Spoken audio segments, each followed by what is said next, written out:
I can understand why 90 whatever 5% of the code can be AI generated, but it depends on how you generate that code. If you go to those apps and just say build me an app, that's a mess.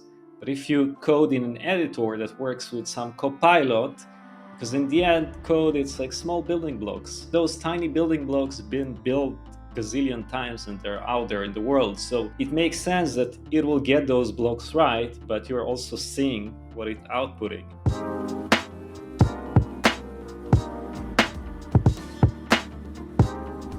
Hello, everyone. This is the B2B Growth Hacking Playbook podcast. Today we have Vova Feldman from Freemius here. It's a great pleasure to see you again. How are you doing, Vova? I'm doing great. Thanks for having me, and long time no see. Yeah, we were just chatting behind the scenes prior to the episode. It's been a decade, I believe, since the last time we actually met face to face, right? Yep. It was in New York City back then in the early days of Freemius. We've been in this hookah bar, and it was when we were younger and prettier, Absolutely. Well, we're still pretty, even though age is not on our side. Let's put it this way. Yeah, that's I believe, and again, you can walk me through the history of Freemius. But what I remember from Freemius in the early days was your main focus was on WordPress products and subscriptions, and kind of handling all of the billing and subscription services for most of the plugins in the ecosystem, which is again kind of a great industry. I noticed that you've now expanded outside of the WordPress circle. So currently, from again what I see online, the promoted posts and the built-in public communities. Now Freemius is the merchant of record for selling software as a whole. Is that correct? Yep. Okay, so let me through the story of what's happening with Freemius now. How did it start, and how did you get to that journey? Yeah. So a year and a half ago, we started to expand to other types of software with the focus on SaaS and desktop apps. It was always the plan from day one, but when we first started with Freemius, I was kind of looking on different ecosystem and where I would say the lowest hanging fruits, and WordPress for me was that place. I did have experience being involved in multiple ecosystems. WordPress was one of them, and I noticed that WordPress had the biggest inventory. It was the fastest growing. Back then, I think it was 20% of the web. Today is 43, so it was very fast growing. And I think it was the least mature from a commercial perspective ecosystem. Plus, add the fact that unlike SaaS, where it's like API integrations, with WordPress you can create this SDK that you truly provide like a 5-minute integration, just plug and play, and you have like the monetize. Everything is monetized now. So that was kind of the reasoning to start with that ecosystem. And I think looking backwards, that was the right decision. And about a year and a half ago, we started to go through this. Okay, what's next for us? Going through rebranding, we noticed that SaaS and building in public and all this trendy names are really exploding. And now with Node Code AI, like everyone is a SaaS creator. So it felt very good to expand to that route. Plus, we start to see more and more new players getting there and making different mistakes, etc. So we felt, okay, that's a good place for us to get in. A lot of players, the market is well established. People understand what a merchant of record means, where, I don't know, 5 years ago no one really knew what it means, and here we are doing our thing. We have lots of executives, major directors, VPs, C-level, even founders from 7 and 8 figure businesses. We also have some investors on the show trying to explore new opportunities and kind of new ways to integrate their solutions. Or we have service businesses that are looking to productize. It's kind of a pretty diverse mix. So when it comes to merchant of record, tell us kind of what's your specialization, what's your target market, what does the ideal customer look like? Yeah, so we are focused on micro and small software businesses. I would say businesses making up to 200K per month. This is how we differentiate ourselves compared to our competitive landscape. I highly encourage, if we're talking about service companies and agencies, we all know how good subscriptions are, and this is something that we pushed with Freemius from day one. It just gives you this like strong, predictability, resilience, cushion, all the good things that are coming. You can plan your business, you can plan your growth. So subscriptions is definitely a meaningful thing. And I think in the space of services and agencies, this is something that is pretty common in not just in WordPress but also in SaaS, many people scratch their own itch, whether you're building something for a client, for yourself internally. Many times it's a tool that could be used by others. So uh, today, especially when you have merchant of records, that it's very easy to solve all the like billing, payments, fraud, all those layers of operational hassle. You can plug that into a solution and see if it catches some fire as initial traction, and if you can grow beyond that and build a product out of it. We've had different guests on the show. In one of the past couple of episodes, we had Arjun from Dula, and they're the LLC in a box type of company, also based in New York, and discussing, the creation formation of LLCs, which is one way, especially for international founders, and not just to create a separate entity and kind of simplify subscriptions. We had Ketan from the CFO Center, also discussing the paradigms of scaling finances, throughout more or less through the roof, especially for manufacturing companies and more specific businesses. So I'm more than happy to have you here, because there are essentially hundreds of millions of businesses out there solving different problems, and there are lots of nuances as to what's the best path to take, what's the best route. Are you selling locally? Are you selling internationally? Are you selling in the States, in Europe, in Asia, or where? What's the average order value? What's the average purchase price? What's the return rate? How do you kind of calculate cost of goods sold? So there are so many different cases and kind of different situations that the founders, and also not just founders, but again, we have marketing managers and marketing directors, we have VPs of marketing, of advertising, trying to sort this out, trying to map, connect to different dashboards, kind of put the pieces together to make sure that this process is working as smoothly as possible. And more importantly, what I really want to kind of touch on is kind of on the agency side. We've been involved over the past, 2-3 years with so many new go-to-market initiatives for large businesses, including $80 million businesses, pivoting into something that they cannot directly integrate in their own core business. Because you can imagine, there are 500, 800 people or so working on something. There are so many different processes and workflows and legal and paperwork and admin, and so many different things are happening there. And you cannot just do a test with, hey, let's launch a product or a subscription service or an offer based or anything else easily. It has so much more overhead. So they're also looking into, can we spin up a new brand? Can we just hire 2 people who manage that entire process? Can we offload it to an agency and there acquire the rights? Can we set up again a new LLC and then acquire the LLC? So many different ways to solve that problem for large organizations that are kind of starting from scratch, trying to pivot into a new buyer persona or a new ICP. What are some exciting stories of bringing customers on board on Freemius, as types of brands that went on and this improved their operational efficiency and kind of make their life so much easier with you guys? It's a big question. You asked a gazillion things at once. You have the freedom to But pick whichever you like, or just go on that for 10 minutes. So we've had that happen as well. So I'll start with one thing that you mentioned, the challenge of starting something new in an existing operation. We are 20 team members right now. We've been trying to spin like a new product for several years. It's just, very hard. So I can't even imagine how hard it is when you have like a large organization. So that's definitely a big challenge that even with small team size, it's already, see it. When you're a one-person show, or I don't know, 5 team members, it's very easy to go and do that. But when you grow, beyond that, it's becoming really challenging.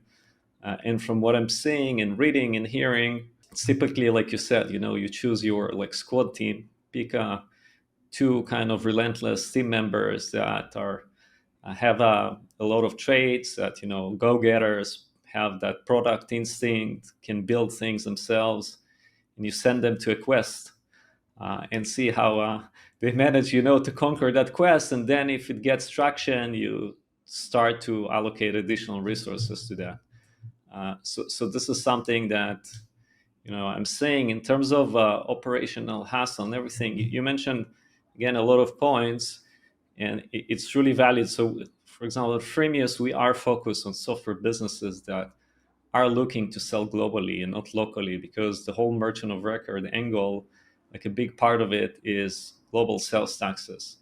So when you're selling locally, you have significantly less challenges. Also, you would likely want to look into local payment providers because I don't know, in India you have the local Indian payment solutions, etc. And like they're the common ways of how people buy in different geolocation. We're focused more on global software companies. What I think a merchant of record can do is completely like streamline and remove a lot of the operational hassle, because you end up, instead of, when you're selling software, instead of ending up with a lot of buyers, hundreds, thousands, depends on the scale of your company, you end up with a single buyer, which is the merchant of record, like legally speaking, and then everything, it's like a black box that takes all the liability and the exposure on themselves. I can definitely speak, based on our discussions and the makers that are using Freemius, that really simplifies their lives. You deal with a single invoice per month, which in European countries or in other places where you still need to deal with actually paper invoices, it's really, removing a lot of headache. You can say goodbye to your finance pretty much. Of course, it doesn't, exactly apply to large organizations that have those bigger machines. But yeah, it streamlines a lot of the capabilities, and a lot of the operational hassle. And I would say another important end goal, that it is something that we do. We take the whole kind of customer relationship, maker relationship, very personally, because we do this revenue share model. We have that interest in seeing the makers on the platform succeed. So we really see ourselves as an extension of the team that we're working with, that is responsible for the money making, as well as helping with the legal compliance and other things that are related to the commercial and like payment side of the business. It does help, speaking of that use case of a large organization that want to spin a product on the side. Let's say you allocate like two developers, or I don't know, developer and a product person. So if you work with someone like Freemius, you can get the support of how to package and price, like a lot of added value, how to help those that, squad team that doesn't necessarily have all the knowledge, that internal startup, I would say. Like we can help them succeed in, growing, pushing them to the right direction, etc. And also there is the network side of things. Like in order to be successful in business, you better have a network, whether it's connections, whether it's network of, I don't know, potential customers, if we're talking about the sales perspective, affiliates, partners, etc. When you have a merchant of record that is interested in the success, we have those network of community people, network of partners, networks of even buyers of, software companies that are interested to be in touch, because like we're this like clique of software makers are there, and it naturally attracts audience that like our audience and our customers are directly relevant to them. I don't know if I answered your question, because it was kind of all over the place, but I tried to share as much as I could. But yeah. Yeah, it's providing lots of intelligence and primarily the community aspect of things, the consultancy, providing the network of potential investors or buyers. These are all extremely valid points that I definitely want to double down on. I've worked with thousands and tens of thousands of businesses over time. Some are doing great. Some have went out of business. There have been small businesses that went enterprise. There have been enterprise businesses that went small. There were small businesses that raised a lot of money and then forgot about their kind of initial peers, which is very devastating. So there's been so much transformation, particularly over the past 5 years, with what happened worldwide, 2020 to 2022, then the kind of B2B crashes. So there's definitely a lot going on. Additionally, I cannot help but mention AI and the fact that lots of people are now building cursor-based apps or just GPT wrappers or using any of the SaaS builders, such as I know what are the fancy startup SaaS boilerplates that are in use out there. But I just see more and more people trying to productize their services in a way and just ship a product that's tied into some form of recurring revenue. Additionally, one of the key things that we also see is expensive higher ticket products and items. Well, particularly again services or product companies or even e-commerce trying to introduce a lower price rate. For example, if they sell an $800 product or a, I know, 5K a month solution, just productize it to 100, 150 a month to something that's very simplified, just a dashboard or just monitoring or just something else that provides just the bare bone, but get the email, get the credit card, build a relationship, and then keep nurturing across the flow. So there's a lot of value in that. And since you mentioned that entire community and ecosystem, are you currently developing kind of a broader formal community in a sense, like a Slack group or Discord or anything where you're keeping in close touch with other Freemius users? I can't, emphasize how community is important, and I think it's the case regardless of what size of organization you are, because it gives you this intimate relationship with the people who are actually using your products. It allows you to have a direct feedback loop of what you're doing, be close to the mission. In the end, you're building products not for yourself, but for the people who are using them. So we had this Slack community from day one. Today, it's over 1,700 makers on the community. We also organize physical events around the world, like networking, gathering, connecting between people, basically establishing opportunities. And we definitely want to expand and do it more. There's a lot of value into that. Um, in addition, it also ties your brand into giving value to people. Like, we bring people to the events that are not necessarily just using Freemius, but like-minded, makers. And recently, we started to bring like influencers, because product people need their products to be promoted. And today, the fastest, and from what we're seeing, with the decline of SEO and stuff like that, that's a very efficient way to promote your products.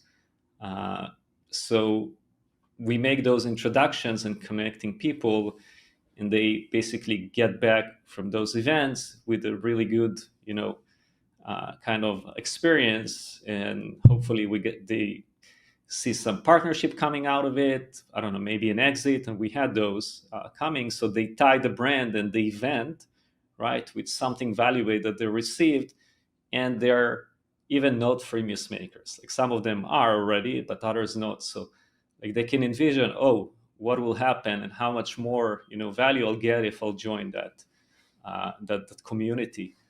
So I think community is definitely something meaningful that people need to pay attention. In our case, we're also very fortunate, just because of the type of the product. We work with people who are product people. They are creating software product. They're pretty much kind of defining our roadmap, and in a very clear way. Product people know how to explain what they need. So it's really fortunate kind of situation we are, and we're trying. There's the whole kind of building with a community movement right now. We are not doing it like on X, and building with just everyone, but we're kind of trying to do that, and not trying, we're doing that with our community. So we recently did about a year and something ago, we revamped our checkout experience, and we had kind of what we had in mind based on all the learnings, the data, and everything, and we kind of pitched the video to the community, invited people who are interested, to be part of it, and we had more than 50 people join that discussion. And the end result and what we had in mind in the beginning is just completely, not something that we would have been able to accomplish ourselves, because we kind of captured the brains of 50 plus smart people. Some of them are more design oriented, UI, UX, engineers, whatever, but we very quickly can identify patterns of feedback and things that make sense, and you can address things that otherwise. There is a lot of value in kind of involving your audience in the building process. If you do it right, obviously you in the end control the product and not them. This is all part of the power of the community. And there was another question there, but I don't remember already, so you need to remind me. I can keep rotating them honestly, because there are, again, lots of important nuggets, and I just want to kind of double down and zoom in on some of them. So working with the communities, I really want to stress on that. I first off, in terms of customer research and defining your audience. I published an entire book on kind of building businesses called MBA Disrupted last year. I was in New York when I finished the last chapter, by the way. It became a 2 times bestseller over the first month, and it covers all these, primary research, secondary research, qualitative, quantitative, defining your ICP, defining your total addressable market. All of these are so important, and most of the qualitative research is actually interviewing your audience, which is speaking to your target clients, asking them important questions, asking open-ended questions, not just yes and no, to figure out how they think, what they struggle with, what's the language they use, what's the look and feel that they expect to see, and everything else is so damn important. And so many builders and even experienced executives I've seen, they just say, well, I believe this is going to be great and this is the right way to build software, when in fact it's not what the customers want. We should kind of ask ourselves, why does CRM software look so bad when you compare it to modern UX software? Well, because it's used by people who are used to that type of experience, right? Old accounting software or healthcare software or ERP software has traditionally looked like this, and just the pivot to modernize and transform it to the 2020s is a very dangerous move, and it's going to take years for the current audience to get adjusted and kind of adapted to that. So just working with the client audience is so important. And the other thing is about the ecosystem, which I definitely want to touch on once again.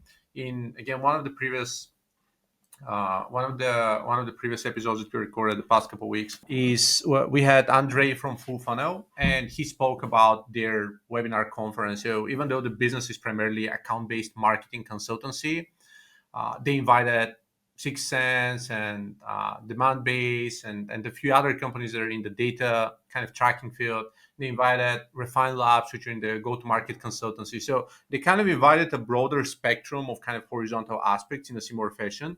So it's particularly for product builders, it's so important to have the entire ecosystem connected in order to be able to do the product launch start to end, from design, again, for customer research, product market fit, design, landing pages, copy, funnels, upsells, downsells, the freemius experience, everything related to billing, customer support, 30, 60, 90 forms for feedback, upsell cycles, everything, whatever you can get here, and then of course supplement it with everything on the marketing front. It's just ending up being more complete experience, and there's so much kind of partnership, camaraderie happening thanks to that. So are there any specific products or solutions that are using Freemius, part of your case studies, for example, that really managed to launch this way or kind of maximize some connected pieces from the ecosystem? Walk us through one or two success stories that you can think of. One thing I didn't mention about Freemius is that a big differentiator of us compared to our competition is that we do focus a lot on CRO and marketing automation. We see Freemius as this complete kind of business in a box solution, and just providing the payments is one aspect, and it solves something technically, maybe some compliance, etc. But there is still all this, in the e-commerce, in the commerce space. If you want to get the most out of your business, there's a lot of marketing automation, transactional stuff that's starting before the person even entered their email, until and after they cancel, because you do want to constantly reduce churn, maximize lifetime value, average sell price, etc. So our approach is actually kind of providing you this all-in-one solution. Yes, you will still need to use additional layers on top, but we try to solve as much as possible, especially when it comes to marketing. So for example, you start a checkout, even before entering the email, you abandon, you can set up an exit intent coupon to try to capture that attention. They do enter their email, there's a cart abandonment recovery campaign. They start a cancellation process, there is this like retention flow. So it mixes a lot of solutions out there that you don't really need to like integrate with external solutions. Obviously, we don't solve everything. That will be not yet, I don't know, maybe sometime in the future. So we do see launches that are more involved with support systems. So we try to play nicely with that. There is like no transactional emails, but if you do want to do like marketing, so we have different integrations, I would say, that work with Freemius, the MailChimp, the kits, etc., that you can plug. But the way we built Freemius was from the first place very API first and kind of webhooks. So you will have the freedom to achieve pretty much whatever you want. And this is how we started. So I think that in our ecosystem, because it's like more micro and small businesses, the typical like tool set that people are using, there is the payments, there is the support system. In most cases, there's no CRM. Okay, but if they do, they're the HubSpots, but it's, I would say, even rare. They go for hosted solutions that more affordable and something that you maybe pay some annual fee and you maintain it yourself. Also, I would say when you're smaller, there is this need to feeling that I want to control the data and easily move from one solution to another. I think those are the starters, and on a later stage, they try to evolve with additional solutions. There's obviously design related stuff like Figma, people who are using things like that. But the tool set, I would say, it's probably pretty minimal in our ecosystem. People try to stay lean, mean. There are the AI stuff, obviously, that's supporting everything these days, and the whole vibe coding. And we try to, leverage that as much as possible. And if we can be more efficient, move faster, let AI do some initial code reviews for us, and saving, our senior team members' time. So like everywhere we try to mix AI in places. So I am seeing AI becoming a more meaningful part in every aspect. There are also some social media, tracking, mentions, stuff like that, monitoring, like brand monitoring. But it's more rare, I would say, in the size of the software businesses we're working with. I'm not going to open the Pandora box of vibe coding. I've actually muted that term entirely on some social networks. But what I actually want to double click on is one of the reasons I'm so worried about vibe coding, and it's one of the billion reasons, is ending up in mediocre code that looks well, but is dealing with personal data is extremely dangerous. And I believe that solutions like Freemius are completely integral to offload anything related to customer data to a third party like you, and not trust on AI to produce code that's supposed to be handling customer data, payments, credit cards, and so many other important aspects, which is something that I cannot really stress on. So I'm curious, like if you take the average Cursor, Windsurf, Lovable based solution and kind of integrate into Freemius. Just let's say you get someone gets a weekend project done. How much data can be fully offloaded to Freemius right now so that the app knows almost nothing about the user other than maybe name and email, but that's pretty much it. So you don't even have to store those. You can rely on IDs pretty much. But you don't want to ping the API every time you want to get the email of the person. So you would likely store like email and name and their like package level. I would say this is something that you would store on your SaaS. If it's an app, something that it's like downloadable, you don't even have to store that, right? You can pull that information, store it locally on the device where you activate that license, and you don't really need to store that on your database at all. I'm thinking as a future feature, I'd call Supabase and say, hey guys, I want a stamp of approval behind an app if they don't store personal details in your database, right? Like if in the event that an app using Supabase or any of the other hosts around, but Supabase is kind of the most popular and important, well, among with Firebase and so on. But anyway, so in the event that this business is using Supabase, I just want to know that there's no PII data in the database and it's all offloaded to you, right? That's going to be kind of a verification budget. I can trust this app because even if it's broken, whenever it's leaked and hacked and stuff, hackers just don't have a lot to steal, right?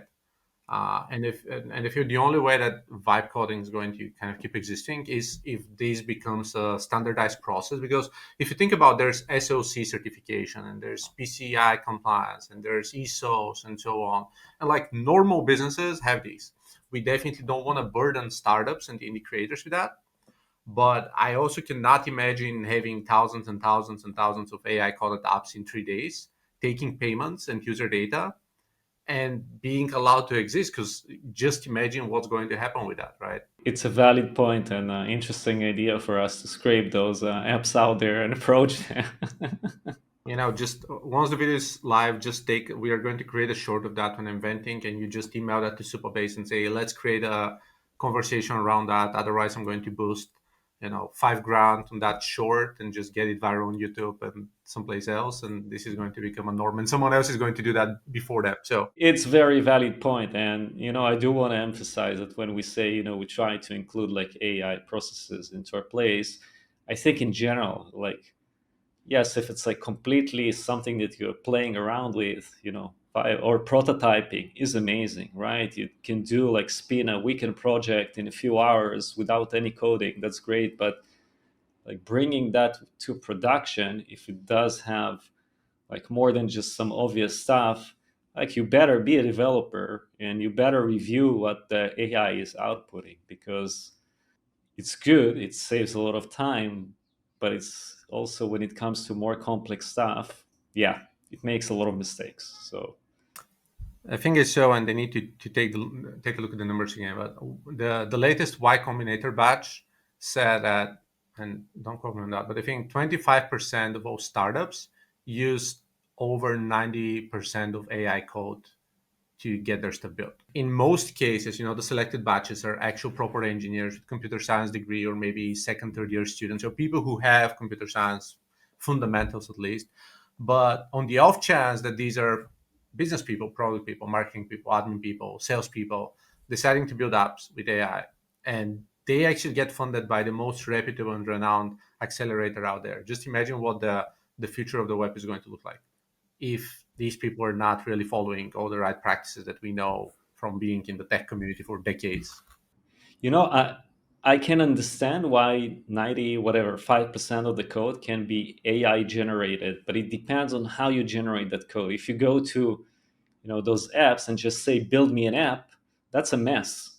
But if you code in an editor that works with some copilot, because in the end code it's like small building blocks, and the like those tiny building blocks been built gazillion times and they're out there in the world. So it makes sense that it will get those blocks right, but you're also seeing what it's outputting. And it's more about like, instead of just me typing it, it just saves me the time or quickly checking Stack Overflow if I forgot something.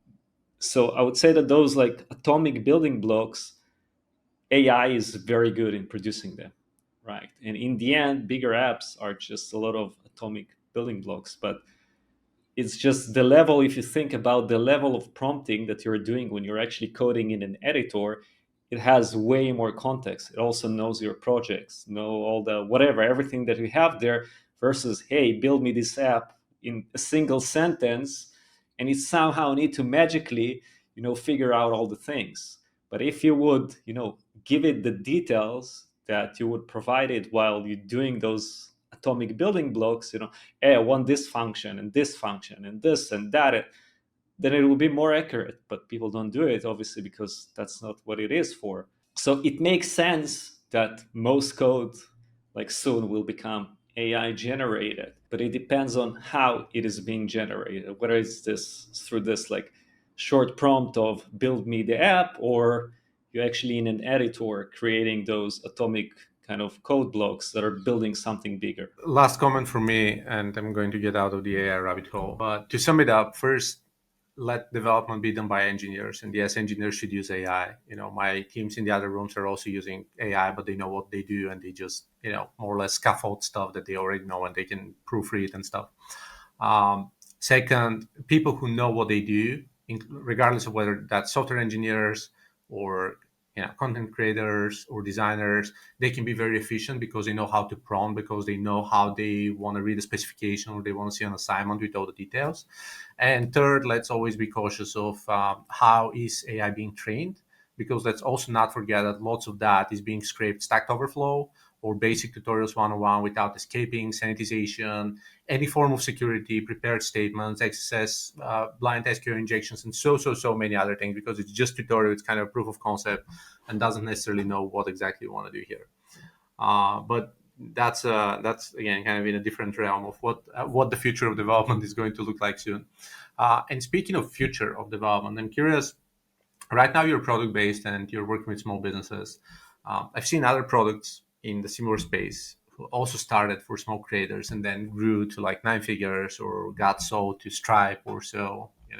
Any resemblance is completely accidental, as you can imagine. What one area that I'm definitely curious for is what's the actual obstacle of serving service-based solutions through a process like that? And I'm thinking primarily coaching plans, I know Slack paid memberships, or any community access, or something that's related to a service, but you don't actually get a digital product. So walk me through the complications of why is that such a pain right now to be handled properly. Yeah, great question. It's something we've been asked a lot, so I have the answer for that. So first one is taxes. Like taxes in different places for services versus SaaS or downloadable apps, it's just different. So it's a matter of, knowing that, like doing those researches, knowing how to deal with that, etc. The second thing is the legal aspects around that. As a merchant of record, we are liable for the transaction. So let's say there is a transaction of a services. Someone hires an SEO expert and pay them 10 grand to do something, right? And then after a month, they say, hey, sorry, I didn't get my service. So you need to have entire solutions surrounding that will set up the stage of what exactly was agreed, how do you release the money, what are the liabilities. So we, as someone who facilitating that transaction and responsible for taking and responsible for that, right, will have a way to mitigate cases like that. But our business is simply not built for that. There is the Upworks for that, right? When you hire someone on Upwork, there is a whole process that you need to go through. How you define the job, how do you release the money? Like there is a lot of, it's a whole different specific service. We're simply not there. It's not what we're good at. We are good at software and this is what we want to focus at. Maybe one day, we'll also expand to services. It's something that many makers do ask us about it because, like we discussed earlier, especially early on, there are a lot of software products that are being created in service environments. So when people discover Freemius, start selling, say, oh, that's so easy, that's so great, I also want to do it for my services, but we can't do it. So I would say it's like legal, compliance, taxes. It is definitely doable. There are companies that productized services, like in the WordPress space, Codable, really good in that. Like if you go there is like a whole process of how you scope the project. There's just the right process for that ecosystem. Yeah, I think and they definitely hear you on kind of one-off, ad hoc, bespoke requirements every single time. Like you mentioned Upwork, you mentioned Codable, that's definitely the case. But speaking of Upwork and also even Fiverr, they also have something called, I think it's called projects or packages, whatever you want to name it. So it's a pretty well determined, and I hired 3 contractors on Upwork just over the past 3 days for very specific, like 2D motion design, like very specific animation that, just wanted to offload to an expert that knows how exactly to do that, 3D motion, detaching something, right? And it's, realistically what happens is you have someone and say, I do a motion with like up to 10 seconds for like $200, for example, right? And they say I can use these assets and so forth. So it's something that's already packaged and well determined. So that's just one example. Or my community, right? Previously I had a $29 a month community or so, just like getting access to Slack. Then I just waived the fee because it's too much hassle. Now I have a $497 a month membership with like a landing page, terms of service, what's included, like Slack access and chatting every week and yada yada. Like I'm offloading other services such as community engagement in some places. Now I have newsletter creation, which is like 4 or 8 newsletters a week for a fixed price. Like I'm paying a lot of people primarily through Stripe and trying to deal with all the crappy invoices and the lack of invoices being sent, which is the nightmare of my existence. because they just don't send invoices. That's it. It's so damn painful. So like what I'm saying is all of that could be simplified for both sides, especially outside of the States, because LLCs are just more easier to manage, and then dealing with an LLC is just easier. But outside of that, offloading to a fixed package, fixed price, fixed terms of service for something that could be that. And what I've seen other even creators is just trying to productize that by at least doing some dashboard, and then you say you have access to that dashboard, but that dashboard includes 20 hours of work. So like it's a dashboard, but you get the support and yada yada yada, which is 20 hours of work. So if I'm charging whatever $100 an hour, then this dashboard costs $2,000 a month because you get the productized service in that, which is kind of stupid if you think about it, because it's a way to kind of cheat the system to make it happen. But do you have any tips for like a workaround for businesses that have, and we also have the other thing, right, a SaaS that also has a paid service component or consulting or so, and they don't want to do the whole shebang of let's do that as a separate contract or like a separate transaction, or again send the Stripe link again. Do you have any tips or recommendations right now that would work for that? So if there is a SaaS with like additional like service layer, you can sell that as an add-on as part of the SaaS. I would say that's something that we're seeing happening. For services, look, I'm not an expert in that. I just know that I did talk, because it's something that we've been asked for so many times. Like I explored that. I talked with CEOs of companies that running like environments to sell services, but usually they're like niching down on something. It's not like general sell whatever you want, because of the complexities. Like you need to have all that system of communications, and how do you avoid people working around you, and like there are so many challenges. I don't even know all of them. I just know there are many of them. Oh Okay. yeah.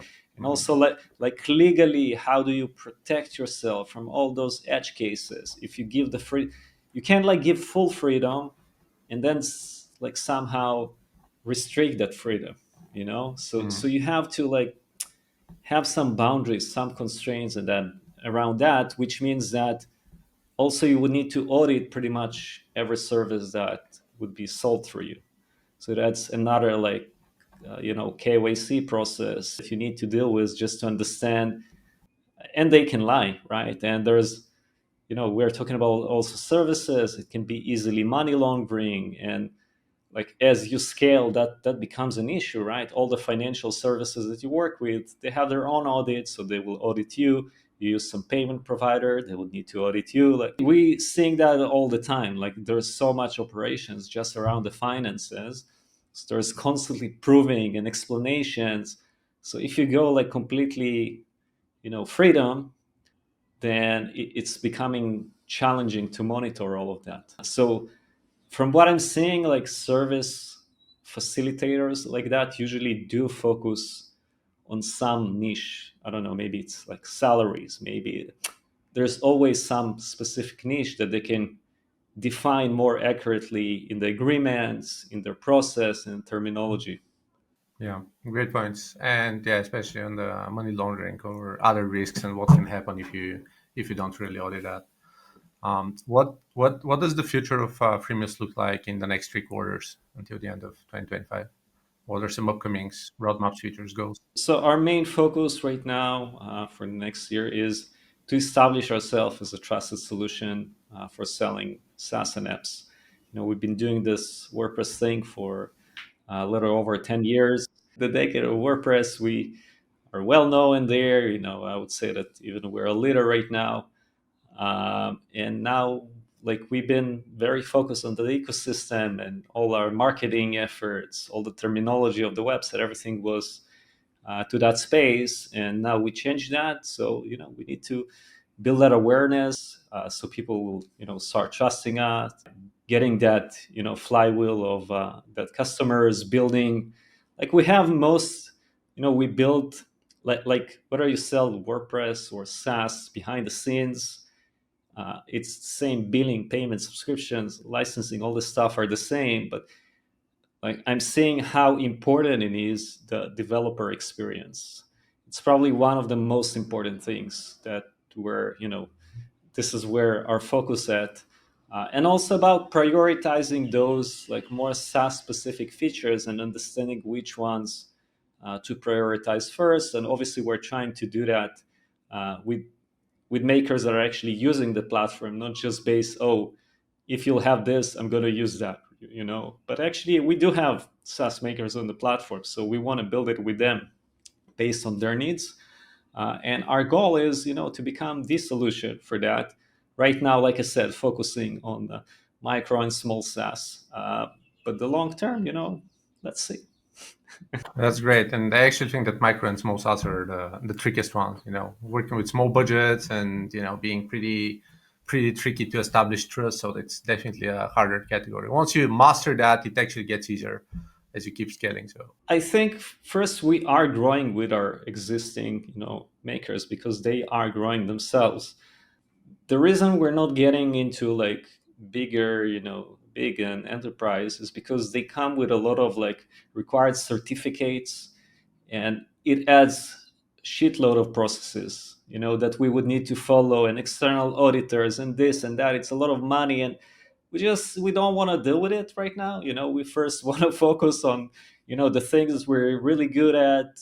We don't have, like, right now we don't have a sales operation for Freemius. That's another thing that we need to like crack. Everything that we've done so far was organic, like content marketing. So there's a lot of things that we need to step up and build additional muscle, and we're comfortable here. I think we're really good at. And one point that I wanted to mention about how important it is to be connected with the people that you're serving. So I just returned from microconf in New Orleans a few weeks ago, which was phenomenal, by the way.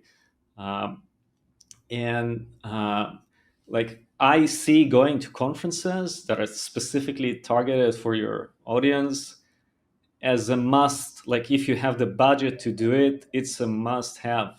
Like, I didn't go there to sell freemius. I learned over the years that that's not the way to do that, but I learned to build the network and understand the people that I want to serve and be friends with them and drink beer with them and get that competitive intelligence and the weaknesses of the other solutions. And like, once you have that, it's so much powerful. Like, you can do a lot of things, and obviously it's good for presence and awareness and all those other things. But it does help me to understand the terminology, the problems, the pains. Like, I'm trying to understand, completely who is the persona that we're serving. Yeah, and try to be also more like using the same language, and not as like being fake or something like that. But you're in like one ecosystem for a certain time. You kind of accustomed to the way you communicate there, so you have to be open to kind of grow and do those additional things. And I think this strategy of like, I've been to so many WordPress like events over the years, hundreds of them probably, and it was really transformative, I would say, like building that network and knowing all the relevant people. And it's something that's really powerful. And I think more, not only makers, but also in bigger organizations, companies need to do that, right? You are serving an audience. You have to understand that audience. it's kind of crazy that smaller CRMs or other tools that supplement, like even I don't know, a Figma Conf that's used by them, or anything that's not organizing more of these events. So that's definitely a valuable insight. And I'm very big on events, by the way. So that's also something that I advocate heavily, especially since the AI population saturation, web programmatic SEO, and everything else that's happening. Just the web is cluttered. Google's not performing as well. Social is a lot of AI comments and just scrapers and bots. So the fact is that events are the best converting assets right now, and those who one-on-one kind of conversations like that are genuine. They're not generated with HeyGen, not AI avatars, not just going through a script, but actually practical conversations discussing a specific business model. And I just also want to say that it's also, nice because you are creating friendships with people around the world that are like-minded. And if we are looking on, B2B, large organizations, like, people do want to do business with people they enjoy being at their, hanging together, having a beer, having a lunch, whatever. It's just, it feels more natural, right? That, I met people that, maybe using a competitor, but they told me, you know what, like I want to take a look at Freemius and maybe move. Why? Because like I know you, right? So I have a person that I know there, and you're the founder in this case, which is great, right? But uh, people want to do business with people they know. So 100%. Definitely great and great way to recap that. Um, yeah, I'm actually probably going to use that as famous last word, but essentially, people want to do business with people they like. So do more events, meet more people, try to be a proper human being, as I said, and don't forget that however you act out there in public, however you treat the waiter, however you treat the other people, this is going to reflect on you. So just being a proper human being, being helpful, supporting other people, being a great connector is always a great exercise.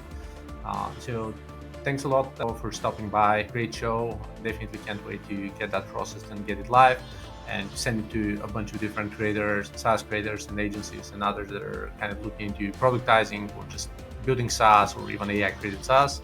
And yeah, we'll be following along the journey.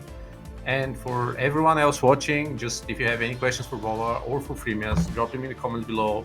If you like the episode, hit like. And yeah, if you just want to get connected or want to try it, I'm pretty sure that Vova is going to be super helpful, and just as friendly he is over here, he's going to answer all questions that you may have. Thanks a lot for watching, and see you in the next episode. thanks a lot. Bye.